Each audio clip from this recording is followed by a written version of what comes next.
Est-ce que vous êtes à Nissa verset biblique Exode chapitre 14 verset 13. Même aussi pour rappeler que c'est un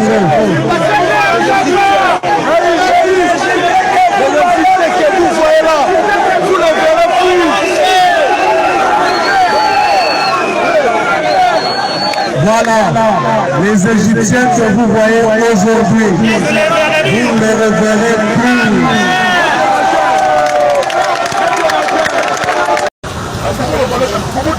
Amenez-la la police là-bas. C'est quoi ça?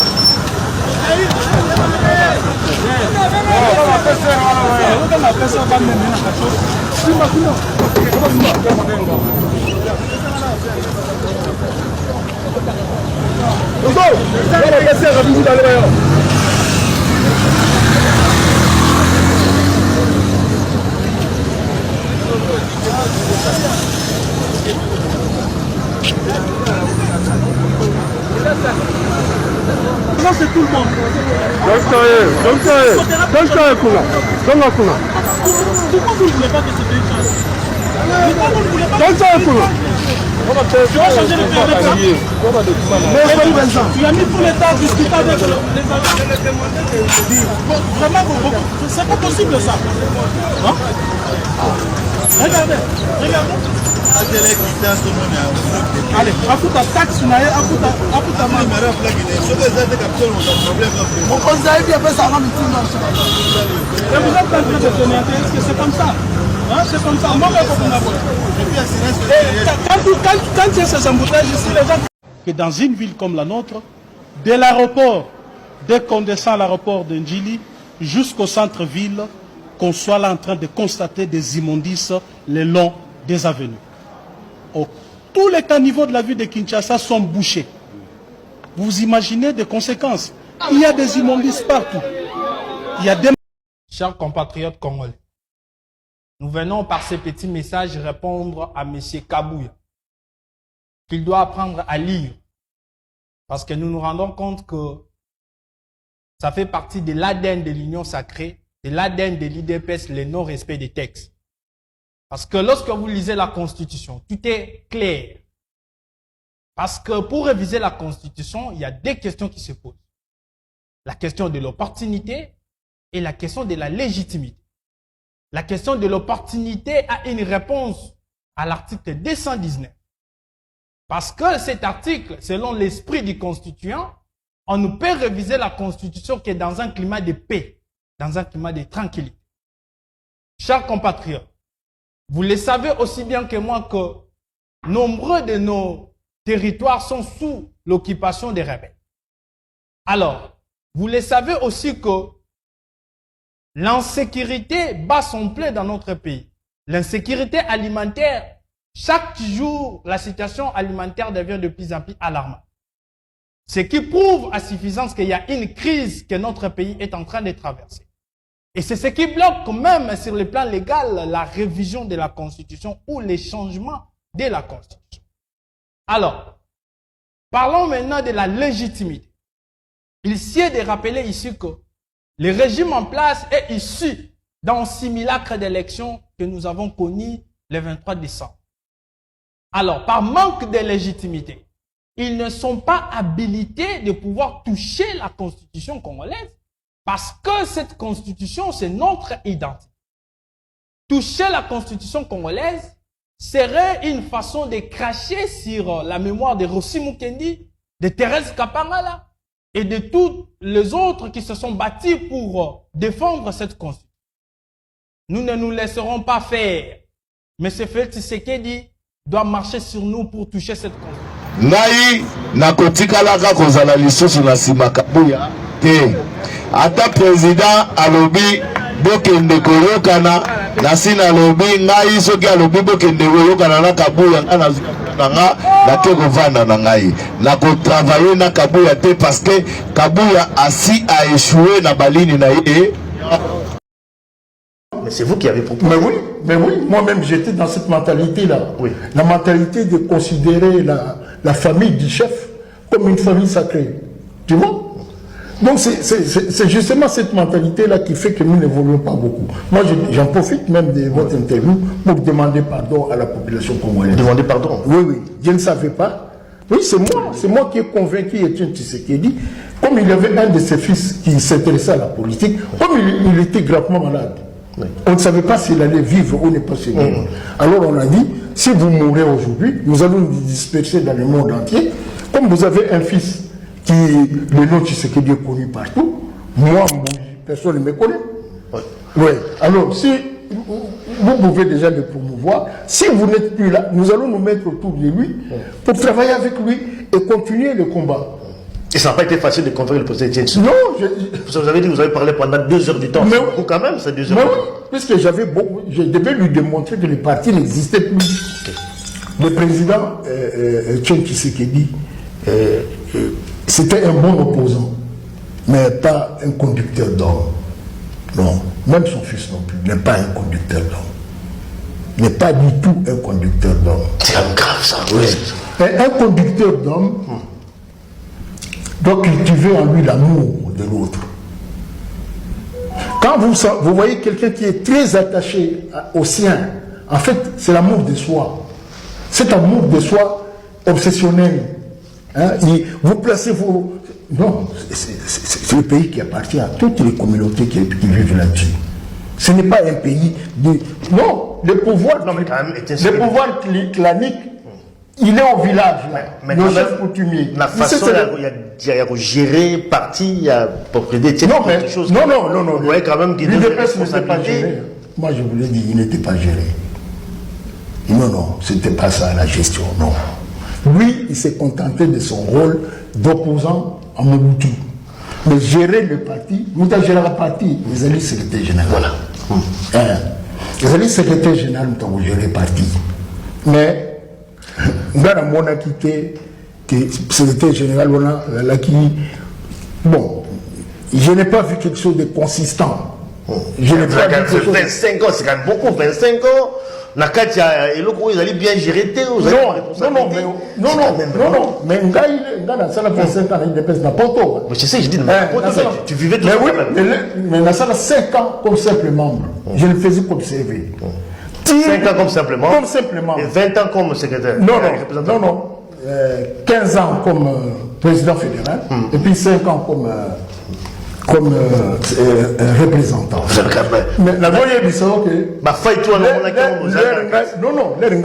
ma faille on a mon l'a dit simplement il y a ça qui tout n'a dirigé pour la corriger et là na corriger on a fédération na gagne mais fédération na ngeza qui pilier il y a alors il va régler aux arrêter parce que tu au salle quand même travail dans ta partie pourquoi sur non les bien na ngeza dit que bateau bazaki formé bateau na beaucoup cité. Voilà, donc en fait UDPS actuel n'est pas un parti politique. Non. C'est un des groupes des individus qui ne partagent pas une même idée, ils ne partagent pas une même conception du pouvoir, ils ne partagent pas les mêmes valeurs, et il n'y a même pas de valeurs. Regardez bien. Il n'y a même pas de valeurs. Quelles sont les valeurs? Quelle est la ligne directrice de ce gouvernement-là?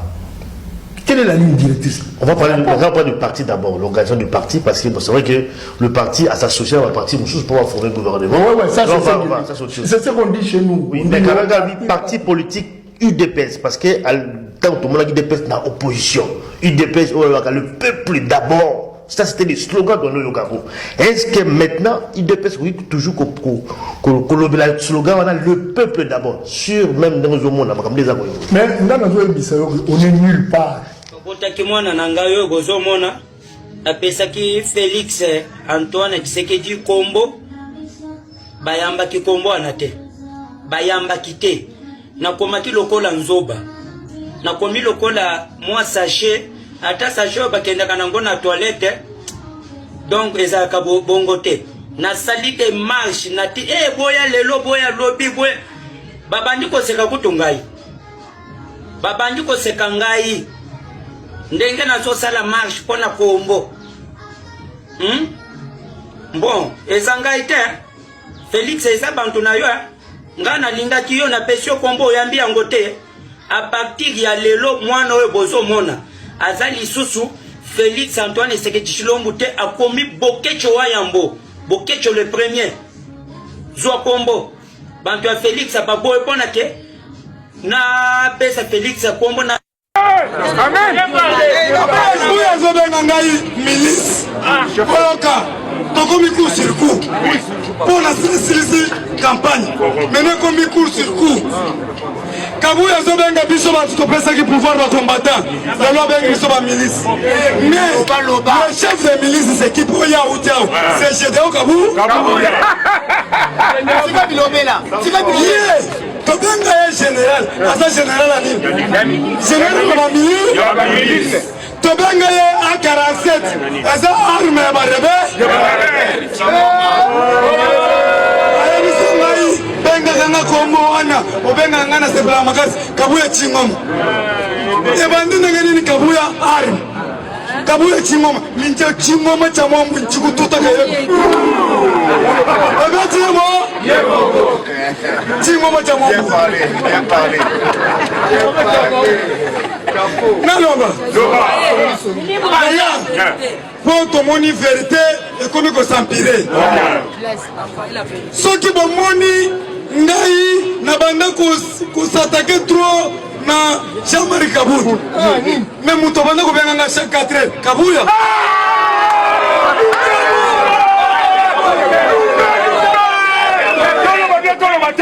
Difficulté zanga kate.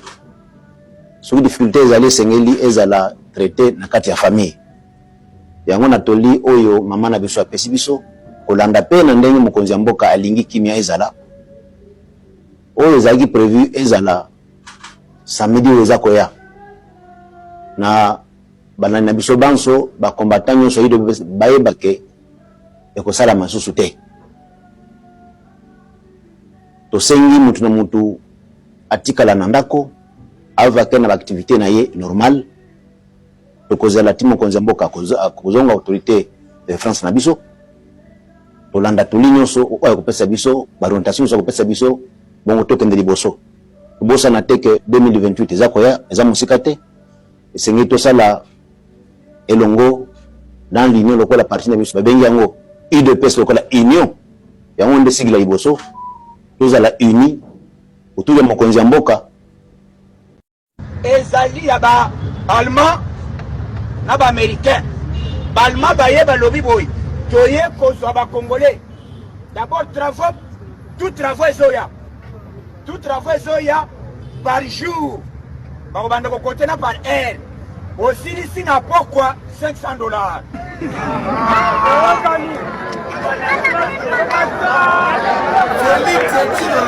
Ennemi numéro 1. Félix Etshilolate Kamboka. Félix Etshilolate Kamboka. Il dirige rien, il contrôle rien, il maîtrise rien. Azana bayera bande konaye a béton liba baluba ya IDPS ba piller mboka. Namona na no famille ya miyibi botoka famille ya Tshisekedi. En tout cas boa bandoki ya mboka wana. Tala nenge ba memi mboka wana. Bande kolanga bozala Kinshasa, bande kolanga bozana Bazai na Bandundu, na Katanga na Shaba, Sud Kivu, Nord Kivu, Kindu Manyema, Kisangani pe Équateur Ravila Mbandaka, na yebisa kabino nini? Na yebisa kabino que république n'existe pas. Na yebisa kabino que ba Rwandais ba Tchaki ndeko na bino na po akaba mabele. Akaba mabele. Basara bazo dormir bino kana kata Kinshasa. Bonjour chers membres du groupe AWA. Je pense que nous avons le terrain Bouddha. Aussi le président Emmanuel Nakati. Il y a plein, il y a la police et tout comme ça. Mais Bumba, on vous met en garde. Et Bumba, ce que vous avez combattant, Bima na Makambo, déjà commis. Bima vraiment na Makambo. Parce que biso toza ba combattant, oyo to bunda pour na état de droit, to bunda pour la démocratie. Vous êtes libre et aussi la manifestation parce que vous étiez déjà informés. Vous informez Gibino. Ce que vous avez Audrey à Kabuya, Bumba et Talio, Bima na Makambo. Et je dis Kabuya. Ce que vous comprenez, c'est que vous avez surtout Yango. Et la zone c'est la famille Tshisekedi. Oyekoya lobby. Ceux qui vont tenir compte na Makambo, il y aura des morts. Ceux qui vont tout couper aux alamoutou et la famille Tshisekedi. Je vous mets aussi en garde, bino batu bozo protéger Kabouya. Soki batu bakufi et kozala mutu na bino parce que biso to sacrifier qui pour la famille te. To bunaki pour Congo lobi etambola. To bunaki pour peuple congolais à survivre mais otozo mona lelo et comme une famille est biso en otage, je suis comment la biso en otage. Nazolo bango na mai na misu. Nazolo bango na kolela. Na pasi na mutema. Soki bo tenir compte na makambo te. Oye koya lobi kozala mutu na bino. Et parce que biso peut se laisser faire te. La 48 heures to pesa mondo de pas combattant nyoso tu. Wofa wa chala mais on va kufa et kozala mutu na bino.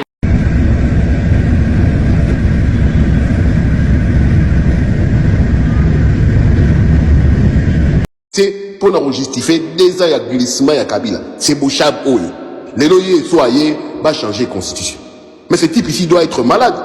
Tanda Zali, nous autres c'est Silma ina makila. Na ba nenga la tu zomona ke mutu fie za subiante akomi na suka. Ola ke na kinya alingite. Alinga koya ko mbete du sous peuple congolais, ali koya ko merder peuple congolais. C'est le même tête c'est pour le tronc là. Bande bonanga, il faudrait kaka tout se préparer. Il faudrait tout se préparer tout ce qui a bateau au tenter.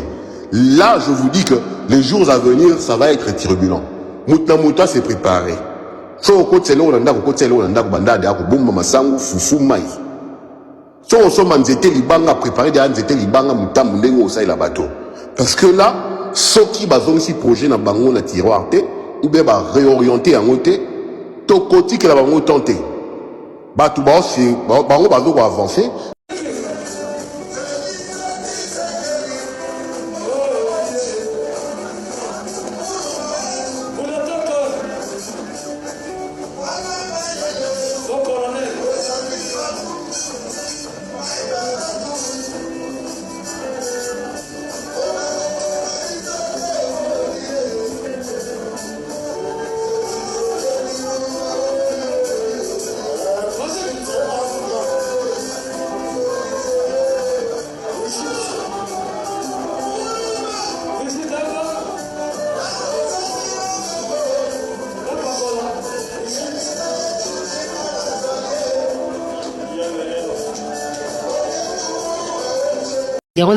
Batoloko la Simon Kimbangu ba lutter pour la démocratie et pour la liberté, pour l'indépendance. Bako kokota na odouane. Batoloko la ba Etienne Tshisekedi bako kokota na odouane. Donc on a voulu qu'on décide et qu'on dépersonnalise. Etienne Tshisekedi pour salani. Dépersonnalise. Otuninga nano kimpavita te. Kimpavita na yebi histoire.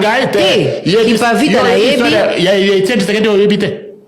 Na yebi tumba ya Simon Kimbangu na yebani ya ona yebanite kasi loba yo yebi angote yo loba yebi saba bazali kolanda kasi pourquoi de Etienne Tshisekedi a sengeli kokoma héros national Kimba vita pona ni na expliquer mission na bino pesa kana